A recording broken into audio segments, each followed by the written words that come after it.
Borketov, Ravenins, como vocês vão? Racolo BC. Amigos, nós temos uma porção aqui interessante, tá? Ela, assim, ela é bem comprida, então vamos tirar alguns pontos aqui interessantes dela. Vamos fazer a leitura, como sempre fazemos aqui, tá? Como eu disse, tem assuntos aqui extremamente importantes que eu vou tentar no decorrer desse vídeo trazer para vocês da melhor maneira possível, tá? Então aqui nós vamos ter dois assuntos importantes, tá? Que no caso, no decorrer da leitura você vai ver aqui, que é no caso de Sotá, que era a mulher que ela era suspeita de ter adulterado, e a questão do Nazir, tá? Aquele que fazia o voto de nazirado ali para Hashem, tá bom? Então vamos lá, como eu disse, é um assunto longo, tá? São várias páginas aqui, então nós vamos ler, e no decorrer aqui da leitura nós vamos ver como é que eu vou trazer todos os, não todos, são muito detalhes mesmo, tá? Sobre essa questão. Mas vamos lá, tá? Então nós estamos aqui no livro de Bamidbar, livro de números em hebraico, tá? Estamos aqui na nossa segunda porção do livro de Bamidbar, que é Nassau, tá? Levante. Deus para Moshe fazer levantar ali a soma dos filhos de Israel, e nós estamos aqui no capítulo 5, no versículo 11, tá? É a nossa quarta parte da leitura de Nassau. Então, sem mais delongas, vamos lá, tá? O versículo 11, ele diz assim, ó: Vai daber Hashem Moshe lemor, falou Deus a Moisés, dizendo: Daber el bnei Israel ve'amarta alechem ish kil tiste isto Umalá Vomaal, tá? Ou seja, Deus falou para Moisés para ele dizer para os filhos de Israel que quando o homem, né, que, pois ele suspeitar, né, tismete, ele suspeitar do desvio, do afastamento, ele tiver os ciúmes da sua esposa, Umalá Vomaal, ou seja, né, que ela age traiçoeiramente contra ele, tá? Então, nós vemos aqui que o primeiro versículo dessa porção, Deus fala para Moisés falar para o povo de Israel, para todo o povo de Israel, tá? Que quando um homem ele viesse a suspeitar, né, da traição da sua esposa, subisse nele um certo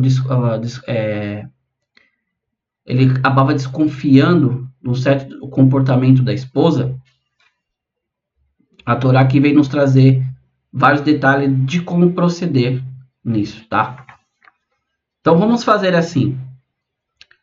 Vamos ler aqui. Depois eu separei vários pontos aqui de Midrash, algumas questões de Talmud, para a gente tratar sobre esse assunto. O porquê disso, tá? Depois nós adentramos a questão do Nazir, que está dentro dessa porção também. Então o versículo 13 deixa assim, está escrito assim, ó: Um homem deita-se-á com ela e tem uma missão seminal, mas não foi visto por seu marido. Se ela estava isolada e não havia testemunha contra ela, e ela não foi forçada, um sentimento de zelo veio sobre ele e ele zelou por sua esposa e ela se purificou. O seu sentimento de zelá-la tenha vindo sobre ele e ele zelou por sua mulher e ela não se purificou.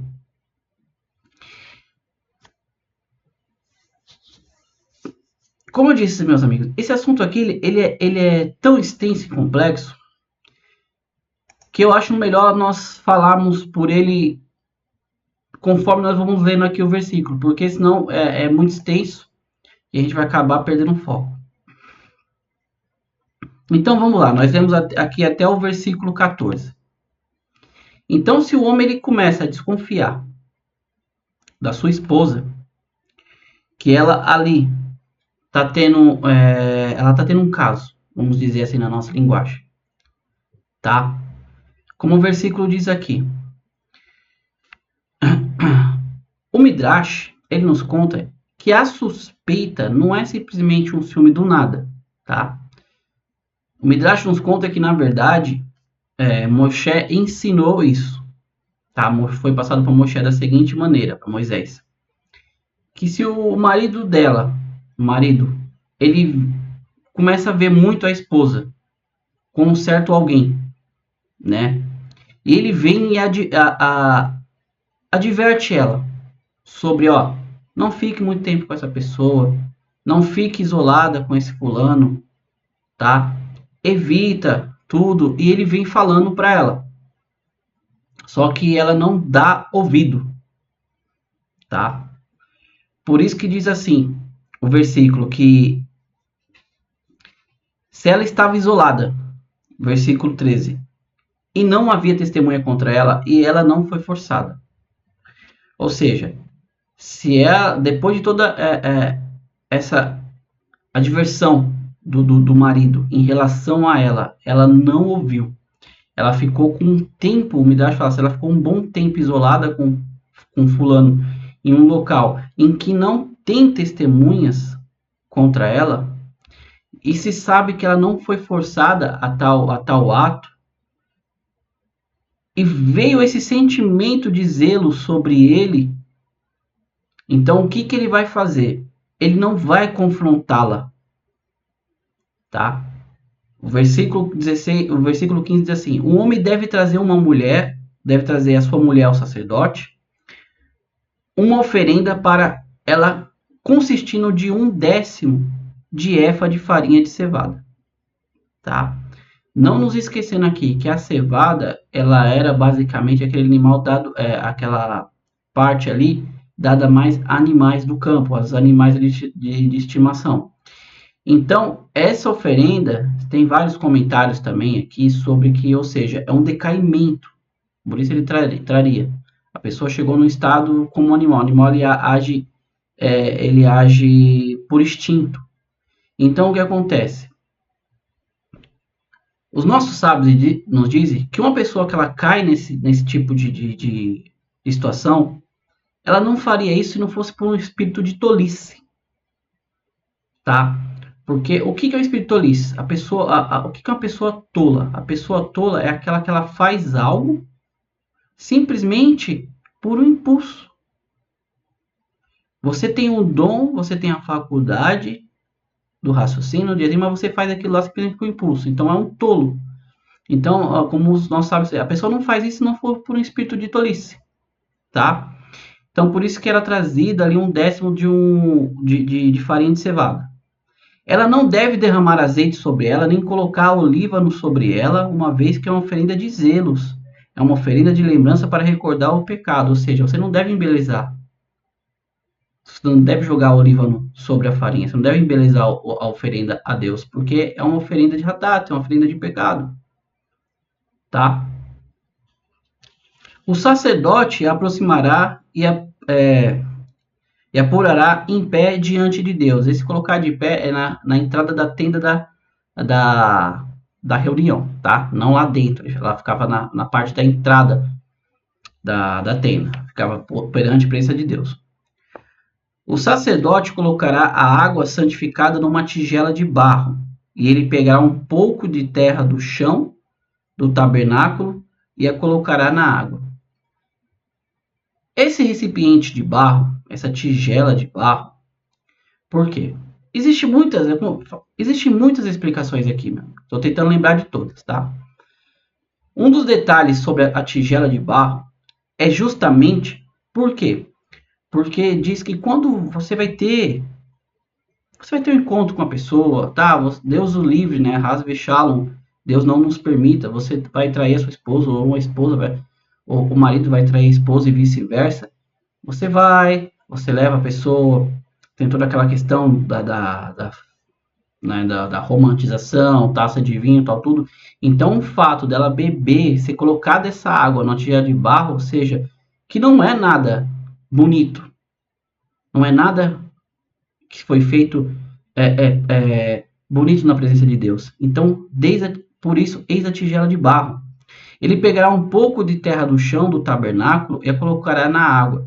A questão de ele pegar a areia do tabernáculo para colocar nessa água que estava dentro dessa tigela de barro, só mais o que? Deprecia cada vez mais a situação. Por quê? Porque ali o pó é o que a Torá fala. O homem não mais vai viver eternamente. O homem não viverá eternamente. Do pó ele veio, para o pó ele retornará. Então aquilo faz com que a pessoa ela reflita sobre o porquê dela ter feito aquilo, se o final de todo ser humano é justamente o pó. Então, qual a necessidade de você fazer algo tão deplorável? Tá? O sacerdote porá a mulher de pé diante de Deus, como nós já comentamos, ele descobrirá a cabeça da mulher e colocará na palma de suas mãos oferendas da lembrança e oferenda de zelo, enquanto na mão do sacerdote estará a água amarga que causa maldição. Existem inúmeras explicações também aqui sobre a questão por que ele descobre o cabelo. Tá? Principal aqui, no livro literal que Irache comenta, é que justamente é daqui que se entende que a mulher casada, ela cobre o cabelo. Que ela cobria o cabelo. O ato dele descobrir o cabelo dela é para vergonha dela. Né? Ou seja, a partir do momento que ela, se ela realmente cometeu o ato, a descobrir o cabelo dela, quer dizer que ela já não estava mais casada. Tá? Era um repúdio.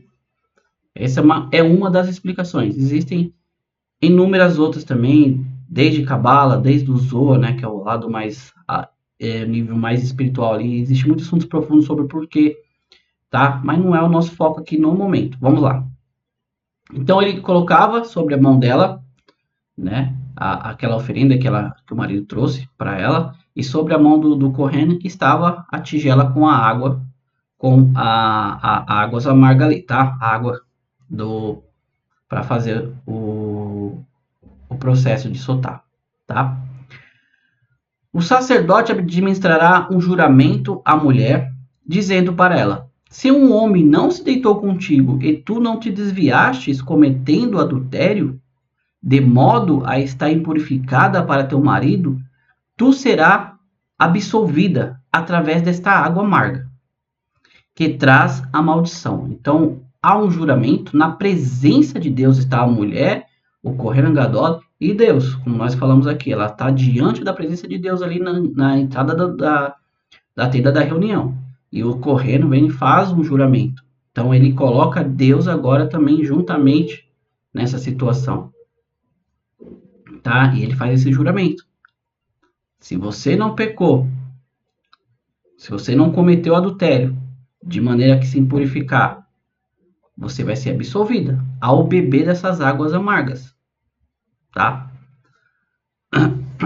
Mas se tu se desviaste, cometendo no caso aqui o adultério, contra teu marido e te tornaste impurificada, e se um homem que não é teu marido teve relações contigo, tá? Esse aqui é o versículo 20.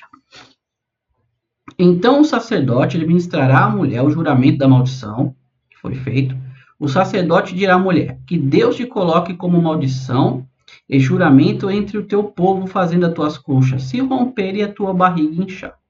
Ou seja, quando a Torá aqui fala que ela seria amaldiçoada, juramento, como diz assim, maldição e juramento entre o teu povo, é aquela coisa, olha, para que não te aconteça como fulana que fez isso. Olha, não seja como fulana. Ou seja, você vai se tornar uma maldição na boca do povo. Não vão falar mais bem de você, vão falar mal de você. Isso é uma coisa bem natural, né? Quando acontece esse tipo de coisa, tanto do homem como da mulher. Fulana lá que fez isso. Quer ser igual fulana que fez aquilo?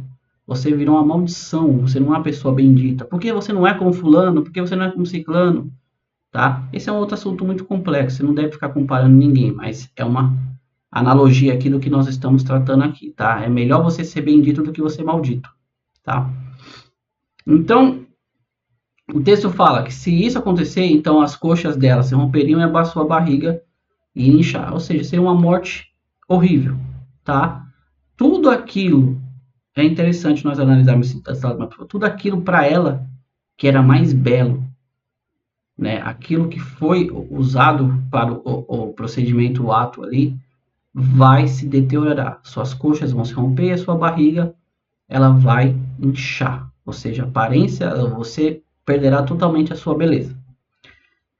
Esta água amarga que traz maldição entrará em teu corpo e fará com que a barriga enche tuas coxas e rompa novamente. O sacerdote está falando assim, é mais fácil que você confesse do que você espere que isso aconteça. Tá? Por que eu digo isso? O Midrash, nossos sábios contam aqui o que? Se houve testemunha do ato, então não há necessidade dela beber água, porque houve testemunha. Se ela confessasse, não há necessidade dela passar por esse processo. Tá? Então, todo esse processo também é uma maneira da pessoa ela olhar para si mesma e ver aonde, o que ela fez, o que está sendo acometido a ela, e ela vinha confessar, porque o que ele confessa, ele ainda pode ter remissão. Tá? A mulher responderá: amém e amém. Ou seja, ela confirma, ela confirma. Então, se ela está tão confiante de que ela não fez nada, ela vai confirmar, ela vai dizer amém. Porém, se ela está ciente que isso não aconteceria com ela mesmo, ela tendo feito, ela está afirmando da sua boca.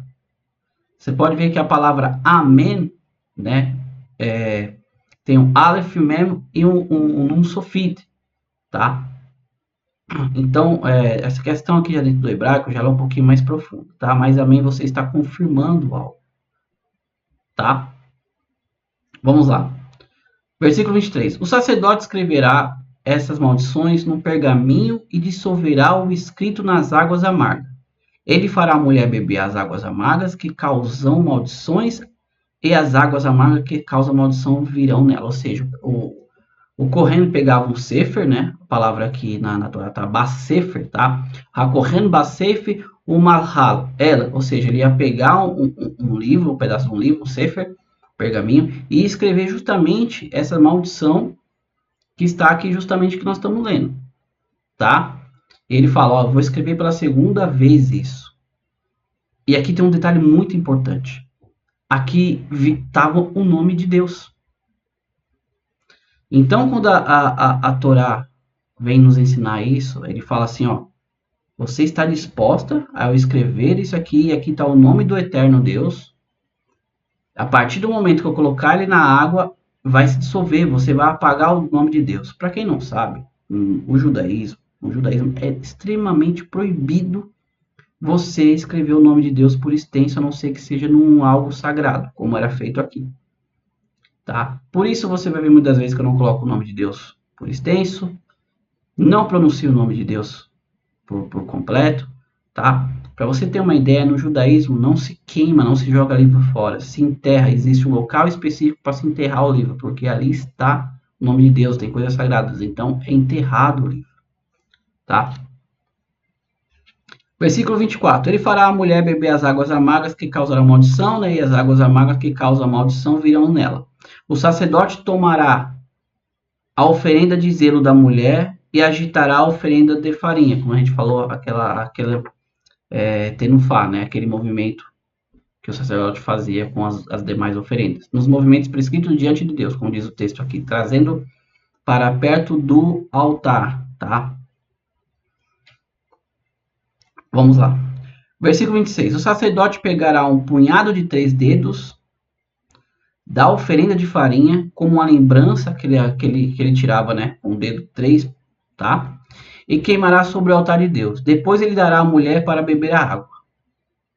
Ele deverá dar a ela de beber a água, se ela for impurificada e for infiel ao seu marido, as águas que causam maldição se tornarão amargas e entrarão nela, e sua barriga inchará e suas coxas se romperão.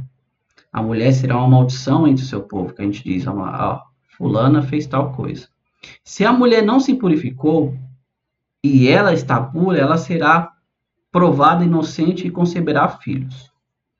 Interessante aqui nós notarmos essa questão. Tá? Tem 2 pontos aqui interessantes. Se a mulher viesse a ser culpada no momento que ela bebeu da água ali, não só ela, como aquele a quem ela fez o ato, morreria também. Tá?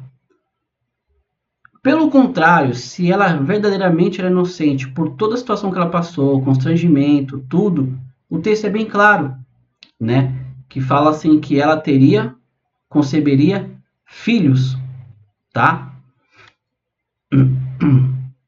Aí você pode perguntar, tá? Então quer dizer que ela não tinha filhos antes? E se ela já tivesse filhos? Tá? Isso é uma pergunta muito pertinente. Por quê? Tá? Como eu acabei de dizer. E se ela já tivesse filho com ele? Ela traiu ele depois. O que a Torá quer dizer com que ela conceberá e terá filhos? Os nossos sábios aqui, eles já trazem a explicação bem profunda. Existem vários pontos. Como eu falei, li várias coisas sobre isso aqui, é muito assunto, estou trazendo o mais fácil para nós absorvermos aqui. Primeiro, quando a Torá fala que ela conceberia filhos, é porque, tá, se ela já tivesse filhos, ela teria filhos mais justos, tá? Seriam filhos que seriam de sadik, justos. Se não, ela não tinha filho, então agora, a partir desse momento, o seu útero iria se abrir. Se ela era estéril, iria se abrir. E ela ia ter filhos. Como eu disse, existe N outras explicações aqui muito interessantes, que inclusive fala assim que as dores de parto dela seriam diminuídas, porque se antes ela tinha filhos e ela tinha muita dificuldade, agora seriam diminuídas, tá? Existem várias outras, mas vamos ficar por aqui. Versículo 29. Esta é a lei com referência aos zelos para o caso quando uma mulher comete adultério e torna-se impura, ou quando um homem tem um sentimento de ciúme contra sua mulher. Ele porá a mulher de pé diante de Deus e o sacerdote seguirá todo esse procedimento. O homem ficará livre da culpa e aquela mulher será responsável pelo seu próprio pecado, se ela viesse a ter cometido isso, tá? Amigos, essa é a primeira parte aqui da nossa porção, tá? Ela vai ser um pouquinho extensa, assim, não tem como nós deixarmos de tratar sobre isso, tá? Essas são a nossa quarta, tá? A nossa quarta porção, nós estamos fazendo, já adiantando, porque tem, né, a questão de Shavuot, e como é feriado, nós não vamos mais postar vídeos enquanto não terminar o feriado de quarta e quinta-feira, tá bom? Por isso estamos estendendo um pouquinho aqui. Então vamos lá. Existem vários pontos que nós podemos tratar aqui sobre justamente essa questão, tá? Primeiro ponto, amigo, que eu quero tratar com vocês é que a palavra sotá, tá? No hebraico aqui, a mulher que era suspeita de soltar, ou seja, a mulher que era suspeita de desviar, tá? Um ponto interessante nós nos tratarmos aqui é que justamente o judaísmo, ele enfatiza a definição de um matrimônio da seguinte forma. Não é um meio conveniente para satisfazer desejos físicos. Isso não é o casamento, o matrimônio no judaísmo, tá? Mas, na verdade, ele é um relacionamento santificado que existe fidelidade e pureza. Por isso, tem todo esse cuidado. Nossos sábios falam que esse é o único assunto na Torá em que era feito um milagre, em qual Deus tinha uma participação muito grande, tá? Porque você ter que beber uma água que estava ali num recipiente de barro, que era jogada uma areia dentro dela, isso era um ato milagroso, tá? Então, esse é um dos principais focos aqui, tá? O objetivo principal de todo esse procedimento, na verdade, ele era duplo, tá? Por que ele era duplo? A intenção era justamente evitar o adultério e a imoralidade no meio do povo judeu ali e nutrir a confiança entre o marido e a esposa, tá? Então nós vemos o seguinte: a água que ela bebia, ela vinha daquele recipiente que era feito justamente para se lavarem as mãos, tá? Que a gente falou, olha aqui, ó, ele era feito de bronze, tá? E foi feito com os espelhos das mulheres judias que estavam no Egito quando eles saíram. Então, o fato da mulher suspeita de adultério beber dessa água era justamente pelo fato dela não ter sido como as mulheres judias no Egito, que usaram daquilo para poder perpetuar a descendência do povo judeu. Ela fez o contrário. Ela usou, né, da sua beleza, dos seus espelhos, para justamente adulterar e trazer maldição sobre si e sobre toda a comunidade de Israel, a ponto de usar o nome dela como fosse maldição, tá? Então nós temos várias explicações, meus amigos, tá? Várias e várias mesmo. Então nós temos aqui essa porção sobre a mulher suspeita de adultério, tá? Não vamos nos estender aqui, vamos agora para a segunda parte da porção aqui, que vai falar justamente sobre um outro assunto interessante que eu quero adentrar com vocês aqui.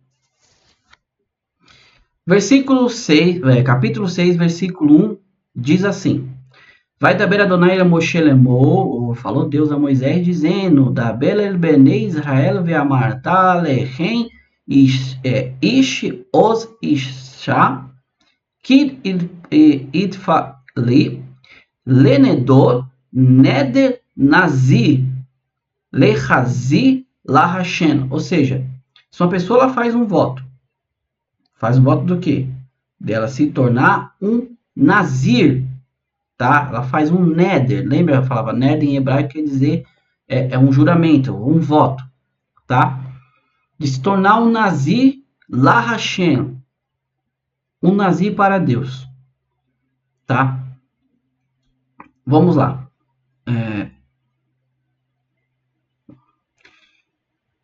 Então, como diz o versículo, fala o filho de Israel, diga, se um homem ou uma mulher, tá? Ishi ou Isha, um homem ou uma mulher, afastar-se, expressando um voto de nazir a Deus. O primeiro passo aqui, ela está se afastando, tá? Ou seja, ela está se afastando do quê? Rashi, ele faz uma pergunta interessante aqui, bem interessante, que é justamente por que a questão do nazirado, aquele que faz um voto a Deus de se afastar do quê? Vem logo após a questão da mulher suspeita de adultério a soltar. Por quê? Porque ele interpreta da seguinte maneira: o álcool, a bebida, que muitas vezes inibe ou dá coragem para a pessoa fazer alguma coisa, que foi o caso daqui da mulher que foi pega em ato de adultério, suspeita de adultério, de soltar. Então a pessoa viu toda aquela situação e falou: não, vou fazer um voto para Deus, vou me afastar da bebida, porque eu não quero trazer sobre essa desgraça sobre a minha vida. Essa é uma das explicações, tá? Vamos lá, versículo 3 agora do capítulo 6 diz assim, ó.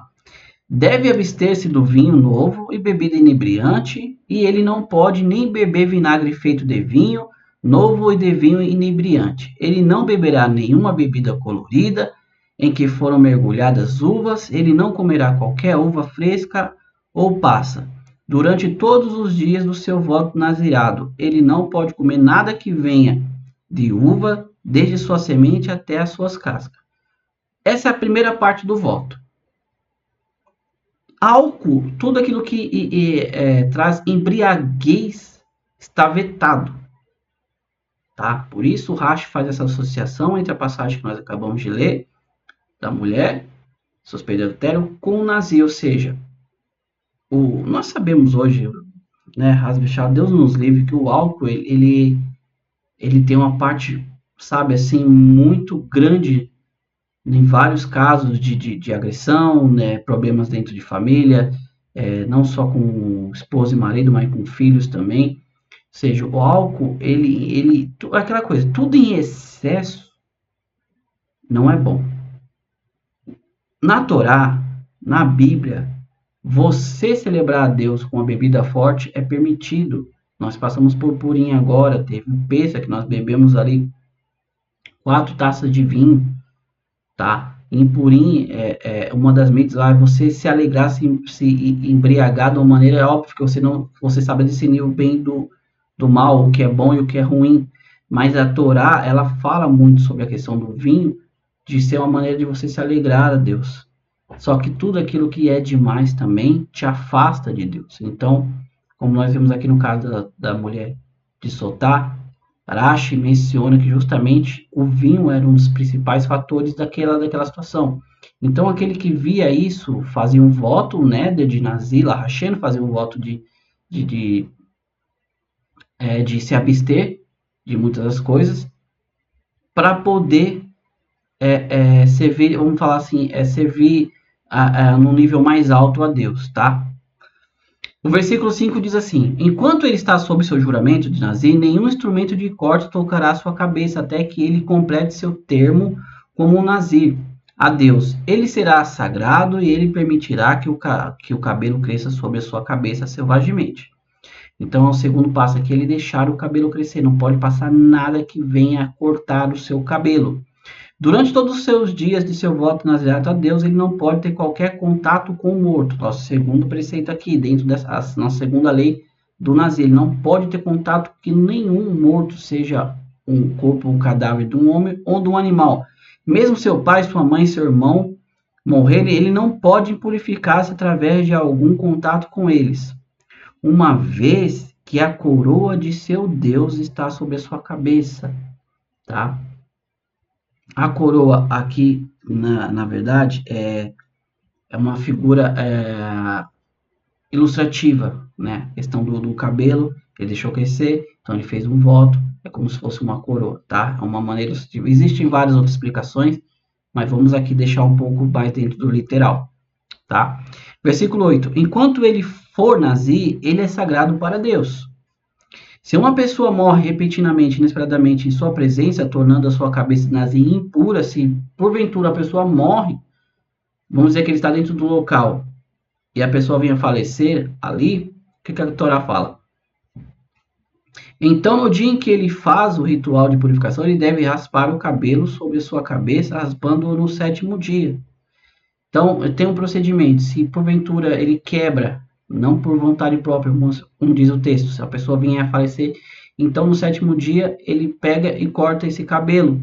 No 8º dia ele deverá trazer duas rolinhas ou 2 jovens pombos comuns para o sacerdote na entrada da tenda da reunião. O sacerdote preparará um como uma oferenda de pecado e um como uma oferenda queimada, para expiar por seu pecado pela alma do morto. Tá? Nesse dia ele consagrará a sua cabeça. Quando ele tiver dedicado todos os dias de seu nazireado para Deus, ele trará um cordeiro de 1 ano com uma oferenda de culpa. Ou seja, nossos sábios falam que o limite mínimo aqui para o nazireu fazer era de 30 dias. Ele poderia prolongar mais, mas isso aí era a cargo dele. Então, se porventura teve toda essa situação e acabou quebrando o voto ali por vontade própria, o morto do nada esteve com ele ali, veio a falecer na frente dele, então ele quebra esse voto, né? E ele faz essa oferenda a Deus aqui, ou seja, ele vai trazer um cordeiro de 1 ano com uma oferenda de culpa, né? A oferenda de culpa de Hashem, desde que sua coroa nazir foi purificada, né? Seu cabelo. Os primeiros dias devem ser descontados, primeiros dias. Essa é a lei do nazir, deve se fazer quando o termo de seu voto nazir estiver completo. Ele deve se apresentar na entrada da tenda da reunião. Ele deve trazer sua oferta para Deus, um cordeiro de 1 ano perfeito para uma oferenda queimada, uma cordeira de 1 ano perfeita para uma oferenda de pecado, um carneiro perfeito para uma oferenda de paz, uma cesta contendo pães não fermentados, pães de farinha fina misturada com óleo, bolacha sem fermentos, untada com óleo, oferendas de farinha e libações. O sacerdote virá diante de Deus e preparará essa oferenda do pecado, é uma oferenda de pecado porque ele quebrou, tá? Ele está encerrando ali o seu nazir, a oferenda queimada de nazir. O carneiro será preparado para a oferenda de paz a Deus, para ir com a cesta de pães não levedados. O sacerdote apresentará a sua oferenda de farinha e a sua libação. O nazir raspará a entrada da tenda da reunião a sua cabeça de nazirato. Ele pegará o cabelo da cabeça de seu nazirato e colocará sobre o fogo que está sobre a oferenda de paz. Depois de ter raspado o cabelo do nazir, o sacerdote tomará a perna dianteira cozida do carneiro, junto com o pão não levedado da cesta e uma bolacha não levedada, e os colocará na mão aberta do nazir. Tá? O sacerdote agitará para uma oferenda agitada diante de Deus. Essas são santificadas para o sacerdote. Fica para o sacerdote. Junto com o peitoral do animal. Dada como oferenda queimada, a perna traseira dada como um donativo elevado. Depois disso, o nazir pode beber vinho. Esta é a lei referente ao nazir, quando promete sua oferenda a Deus por seu nazariato, além de seus meios alcançarem, ele deve agir de acordo com o voto que fez, assim o fará de acordo com a lei do nazareato. Então, nós vemos todo esse procedimento, quando ele vai entregar o nazareato dele, essas oferendas que ele tinha que trazer, boa parte ficava ali pro sacerdote, tá? E aqui, amigos, é a nossa última parte que eu queria falar com vocês assim, tá?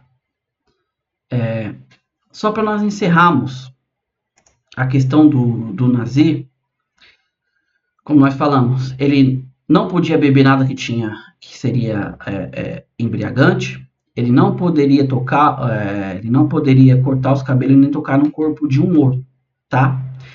Aí tem uma pergunta aqui que você pode estar falando, mas Amaury, por que uma pessoa ela queria, por que a pessoa ela vinha se tornar o Nazir?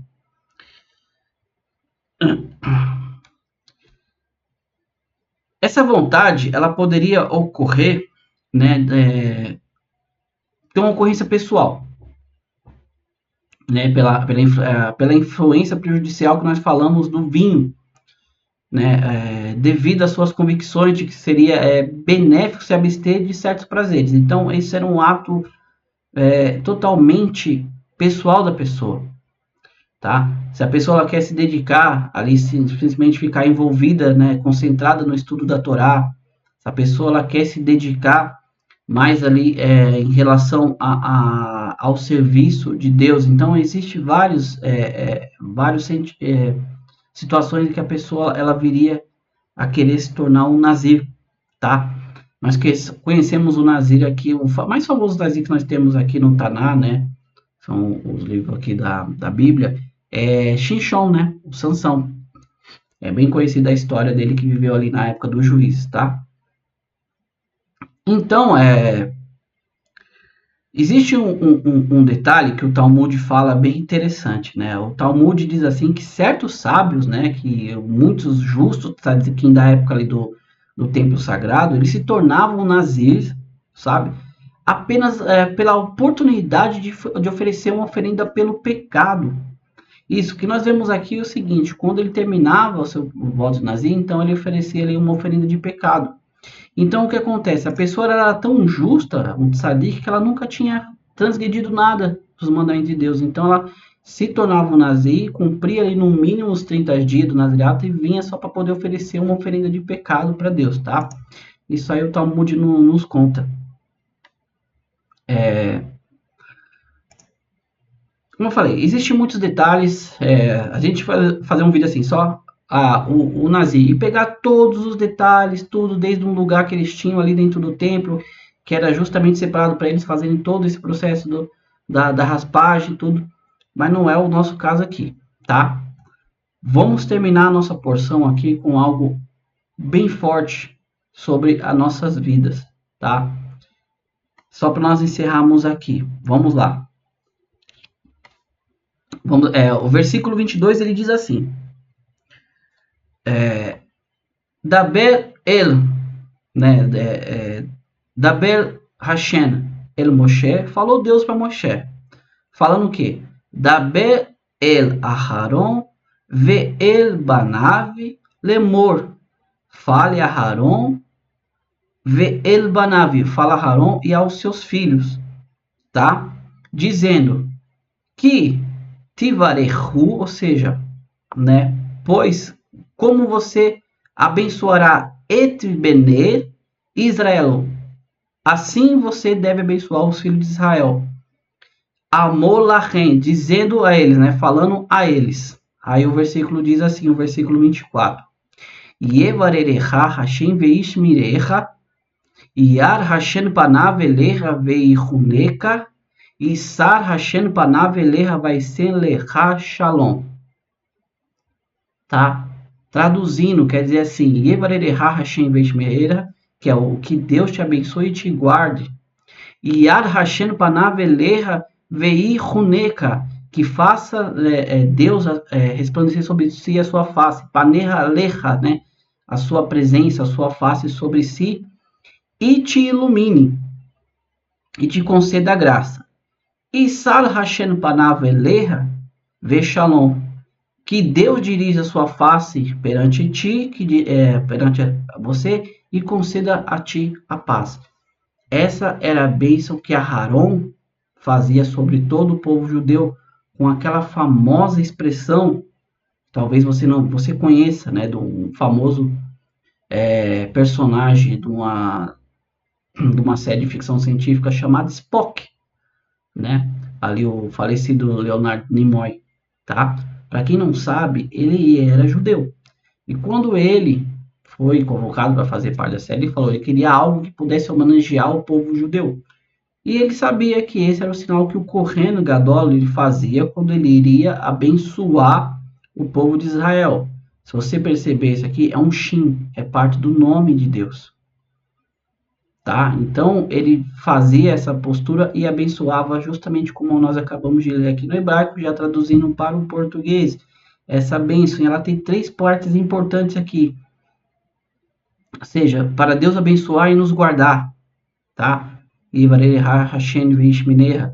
Que Deus faça que a sua presença, a sua face esteja sobre nós, iluminando e nos concedendo sempre paz, tá? E El Hashem Panav Eleha Veihuneka, que Deus dirija a sua face e Sarracheno Panav Eleha, né, sob nossa direção, sobre nós, vai Shen Lecha Shalom, e nos conceda a sua paz.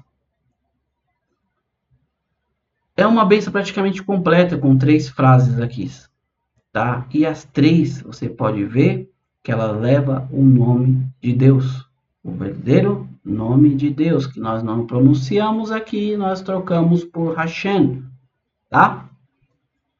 Amigos, só para nós terminarmos aqui. E o versículo 27 diz assim: eles colocarão meu nome sobre os filhos de Israel, e eu os abençoarei. E aqui nós terminamos a nossa 4ª parte dessa porção de Nassau. Como eu disse, é uma porção comprida, tá?